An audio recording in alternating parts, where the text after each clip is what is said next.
Ciptaan baru itu bahasa aslinya kainos, artinya belum terpakai, segar, inti dari sesuatu yang baru, dari jenis baru, belum pernah terjadi sebelumnya, tidak biasa, tidak pernah terdengar. Jadi kita ini masih fresh, baru, segar. Kalau hidupmu layu, tidak semangat, tidak antusias, ditakoni piye kabarmu bro, mumet mikir utang, mumet mikir gawean, mumet mikir bojo, mumet mikir keluarga. Jadi layu. Umurnya 17 tapi wajahnya 71. Ini enggak fresh, enggak segar. Ini bukan ciptaan baru. Engkau hanya beragama Kristen tapi engkau belum ciptaan baru. Harusnya ketika engkau ciptaan baru, engkau dan saya ciptaan baru, kita segar, fresh. Amin. Segar. Bilang sama sebelahmu, segar. Tidak pada tempatnya kita itu layu. Ciptaan baru itu segar. Tubuh kita segar, pikiran kita segar. Semua yang ada berhubungan dengan hidup kita itu segar. Belum pernah ada orang seperti ini. Lah neng cugetan, tersinggungan banyak. Tapi kok orang ini di kapak-kapaknya menengai, kok belum pernah ada orang model seperti ini. Iya, ciptaan baru. Amin. Amin. Tidak biasa. Tidak biasa. Ini orang tidak biasa ini. Nek biasanya ini nesunan, cugetan dan sebagainya. Ini enggak ini. Kenapa ini? Karena ciptaan baru. Nah, konkretnya hidup sehari-hari sebagai ciptaan baru itu apa? Yang pertama, sadari bahwa kita ciptaan baru. Sadaro gitu loh. Sadarilah, mengertilah. Jadi kita harus sadar bahwa saya ciptaan baru. Saya ciptaan baru, saya segar, saya fresh. Saya nggak boleh sakit, saya nggak boleh hidup dalam konflik batin. Saya nggak boleh hidup itu loyo, karena saya ciptaan baru. Harus kita sadari. Amin.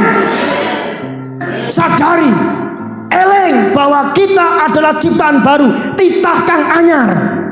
Sing anyar wis teko, pranyata sing lawas wis sirna. Sirna itu musnah, binasa, ndak ada lagi. Pastikan Bapak Ibu Saudara, kita ini memiliki kesadaran. Kesadaran akan jati diri yang baru. Kesadaran akan siapa saya dalam Kristus. Ini loh Bapak Ibu. Lenglah, sadarilah, mengertilah jati diri kita dalam Kristus. Itu ciptaan baru. Yang lama sudah berlalu dan yang baru sudah datang. Konkret yang kedua dalam menjadi kehidupan yang baru, manusia baru itu adalah tidak perlu susah payah karena hidup dari firman. Tidak perlu susah payah hidup ini. Tidak perlu kita banting tulang dalam hidup ini. Tidak perlu rekoso hidup ini. Engkau akan bekerja dengan susah payah dan berkeringat untuk membuat tanah ini menghasilkan sesuatu sampai engkau kembali kepada tanah. Sebab dari tanahlah engkau dibentuk, engkau dijadikan dari tanah dan akan kembali ke tanah. Ini posisi manusia setelah berdosa, setelah terkutuk. Ini Adam, ini firman Tuhan kepada Adam. Setelah Adam berdosa, setelah Adam berdosa, maka firman Tuhan berbicara kepada Adam, engkau akan bekerja dengan susah payah, banting tulang, berkeringat. Sampai kapan? Sampai engkau kembali ke tanah, artinya sampai mati. Artinya apa? Orang yang belum ciptaan baru, hidup dalam kesusahan, bekerja menghasilkan uang, kebutuhan. Itu artinya begini, kita tidak lagi mengandalkan kekuatan lahiriah dalam menjalani kehidupan sehari-hari, melainkan mengandalkan firman. Dengan firman yang kita ucapkan, apa yang tidak ada akan menjadi ada, dan apa yang mustahil menjadi mungkin. Amin. Kan Adam sebelum berdosa, Adam sebelum berdosa berjerih lelah, susah payah, berpeluh, berkeringatkah? Tidak. Kenapa? Karena ciptaan baru, new creation, kainos. Betul? Jadi dia tinggal menikmati saja Eden itu. bersukacita bersama-sama dengan Tuhan. Betul? Tapi begitu dia berdosa, maka tanah dikutuk sama Tuhan dan keluar onak duri. Engkau akan berpeluh, susah payah bekerja sampai engkau kembali ke tanah. Tetapi kabar baik, Yesus Kristus menjadikan kita baru. Yang lama sudah berlalu dan yang baru sudah datang. Kita bukan lagi di bawah kutuk Adam, kita bukan lagi di bawah kutuk dosa, tapi kita di bawah kasih karunia. Amin. Kasih karunia Bapa di surga. Sadari itu, tidak perlu susah lagi. Yang ketiga, bereaksi positif dalam menghadapi kondisi yang negatif. Coba kita baca dulu 1, 2, 3. Manusia itu menjawab, perempuan yang kau tempatkan di sisiku, dialah yang memberi dari buah pohon itu kepadaku, maka aku makan. Sini sikapnya, responnya, tanggapannya itu menyalahkan siapa? Hawa. Bukan saja menyalahkan Hawa, tapi menyalahkan Tuhan. Perempuan yang kau tempatkan di sisiku. Kalau engkau dan saya masih mencari kambing hitam, harus orang lain yang salah. Engkau bukan ciptaan baru. Ciptaan baru responnya positif walaupun menghadapi kondisi yang negatif. Harusnya Adam ngomong begini, ya Tuhan, ampuni saya karena saya tidak mengatakan firman ini kepada perempuan itu. Ampuni saya Tuhan. Tapi Adam enggak begitu. Adam mengatakan begini, perempuan yang kau tempatkan di sisiku, dialah yang memberi dari buah pohon itu kepadaku. Aku nggak salah. Engkau yang salah menempatkan perempuan itu. Yang mana perempuan itu memberi buah kepadaku. Aku nggak salah. Ketika engkau dan saya suka berkelit, suka berdalih, mencari kambing hitam, harus ada orang yang keliru. Engkau nggak berbesar hati, legowo mengakui kesalahanmu. Engkau bukan ciptaan baru. Saya begini karena bapak saya begini karena ibu saya begini karena keluarga saya. Begitu saya mengenal bahwa saya ciptaan baru, saya skip semua, saya delete semua. Saya dulu punya pikiran yang keliru terhadap ibu saya, bapak saya, keluarga saya. Tapi setelah tahu firman Tuhan ini, saya bersyukur karena saya punya orang tua. Saya bersyukur karena saya punya ibu. Saya bersyukur karena saya punya keluarga yang membesarkan saya hanya 3 tahun saja. Saya bersyukur buat orang tua saya yang membesarkan saya hanya sampai ke lulus STM saja. Setelah itu saya jalan sendiri, mandiri. Saya enggak kecewa dengan semua yang terjadi. Apa ku mencintai semua yang terjadi, semua yang telah terjadi. Benarkah engkau mencintai semua yang terjadi?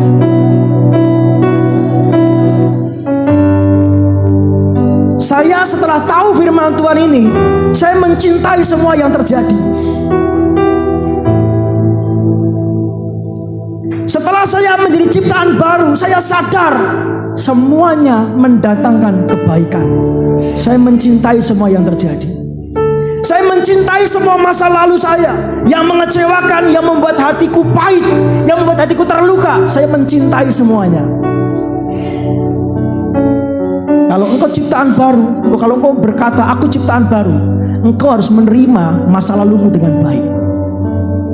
Kalau engkau menjadi ciptaan baru, engkau harus mencintai masa lalumu. Kalau engkau menjadi ciptaan baru, engkau bisa menerima dengan baik masa lalumu, karena semuanya mendatangkan kebaikan dalam dirimu.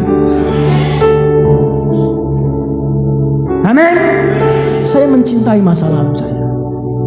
Walaupun luka, kepahitan, ditinggal orang tua, saya mencintai semuanya itu. Saya dibuka cakrawala yang baru. Kalau engkau hanya Kristen, ya wajar saja kalau engkau tidak mencintai apa yang terjadi. Tapi kalau engkau ciptaan baru, engkau mencintai apa yang terjadi. Bapa, sentuh hati, ubah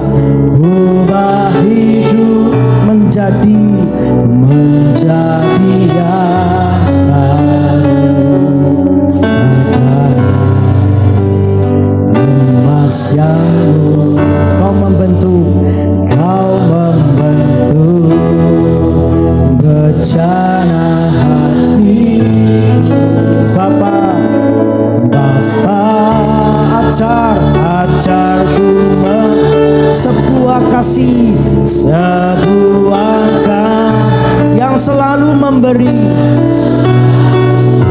Amin.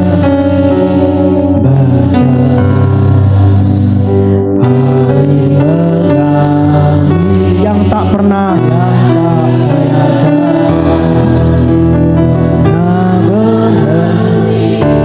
amin.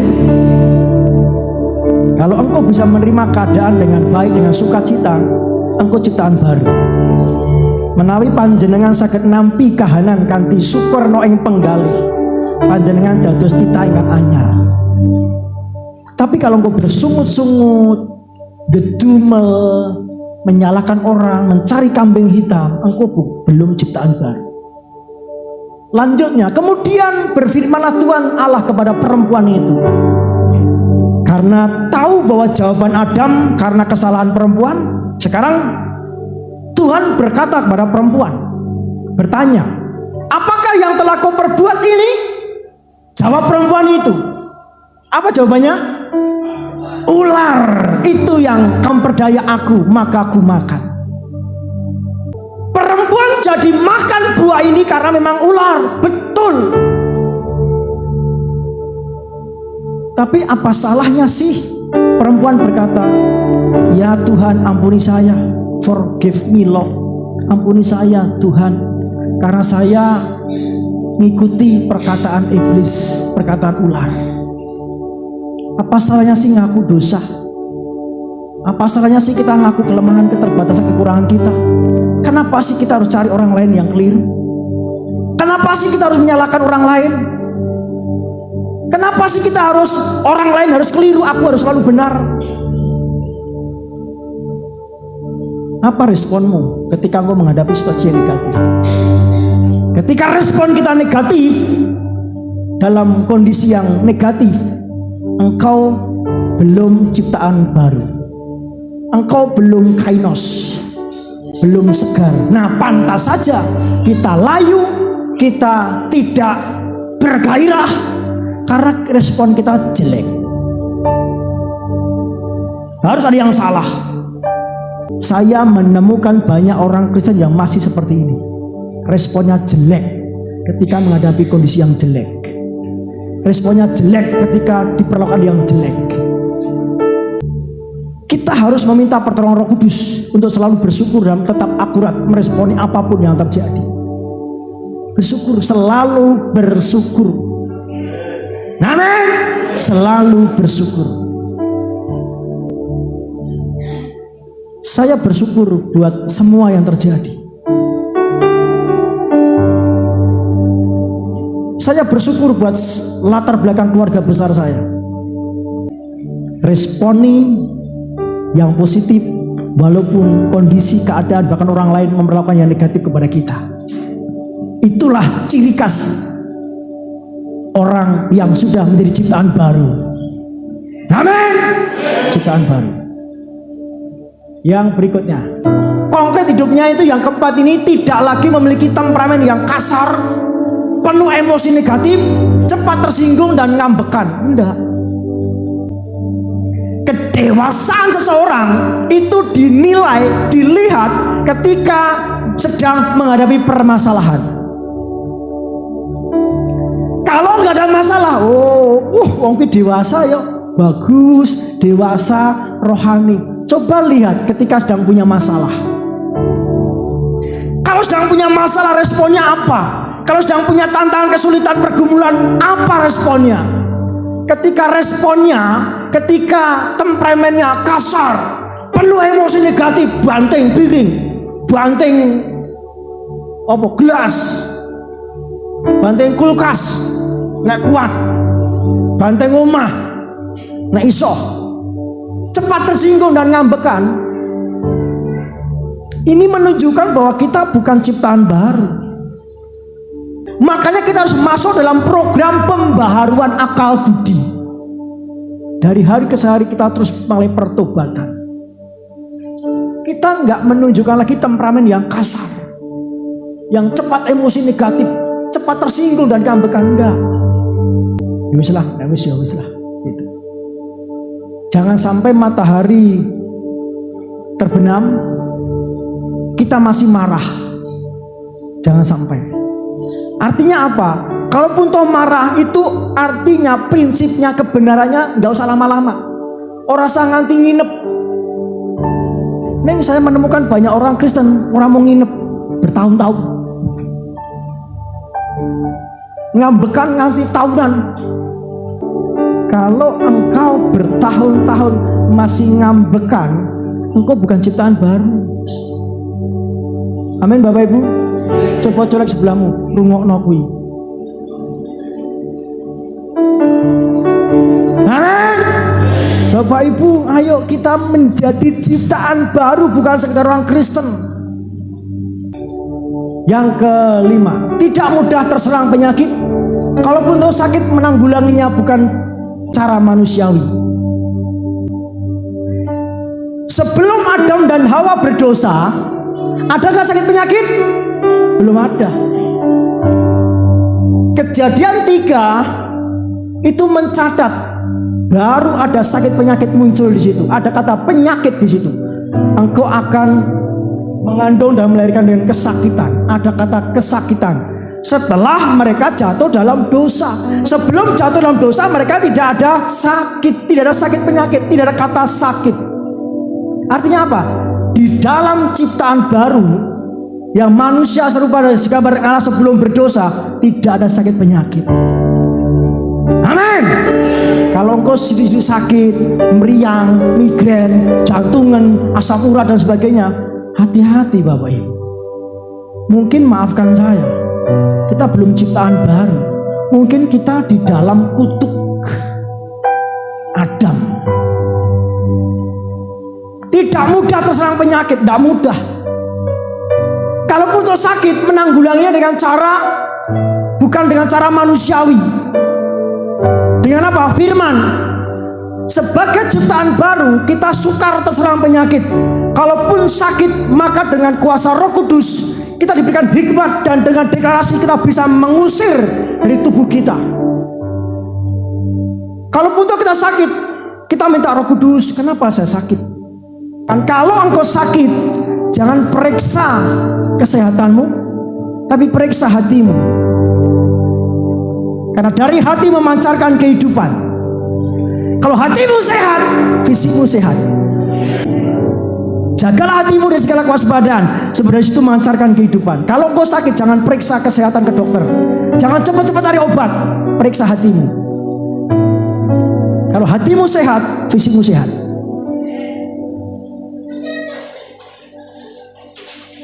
Firman Tuhan jelas mengatakan bahwa kita disuruh menjaga hati kita. Nah, hati yang baru sudah diberi Tuhan, ini yang kita jaga. Ketika Bapak Ibu sakit, jangan cepat-cepat ke dokter atau ke obat dan sebagainya. Doa, Tuhan kenapa saya sakit?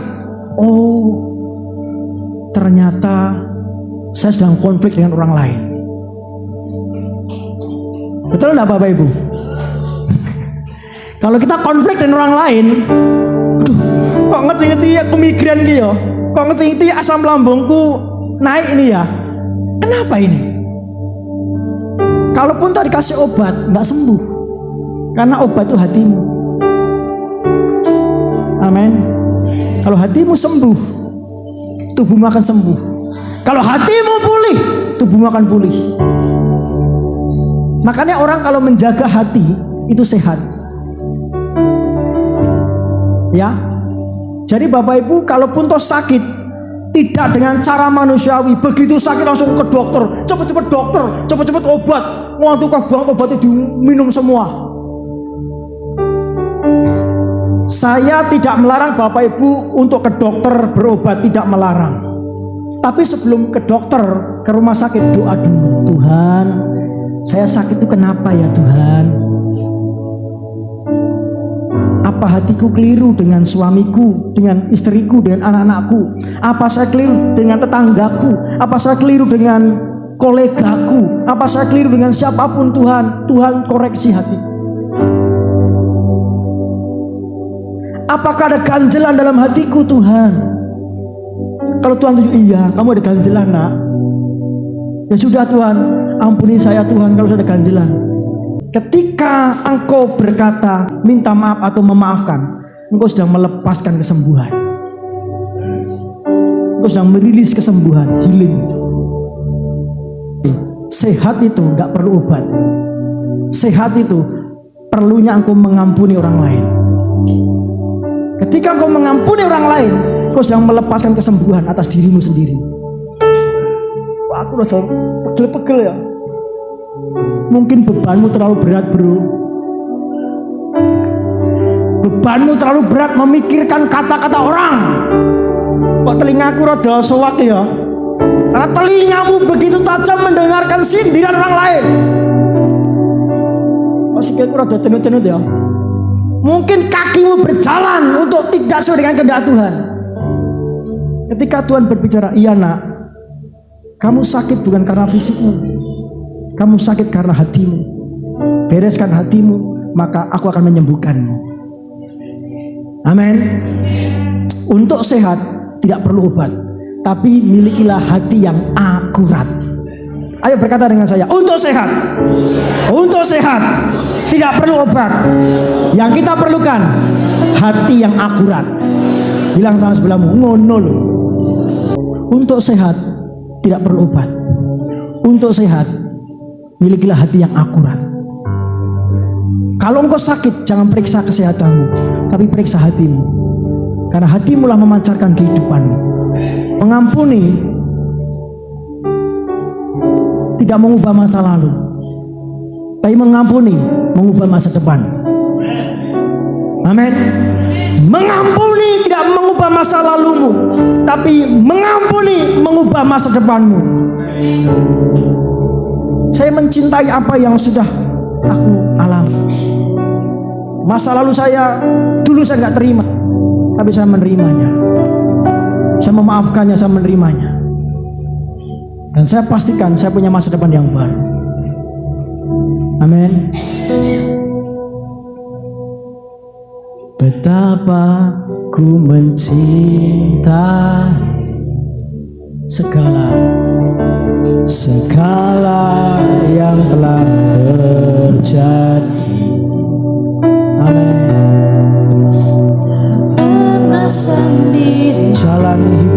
Jalani hidup ini selalu menyertai. Amin. Katakan dengan segenap hatimu.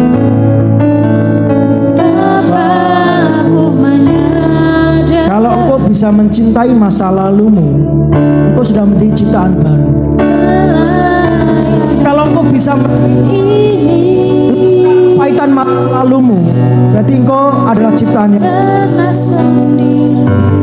Kalau engkau belum bisa menerima, engkau belum menjadi ciptaan yang baru.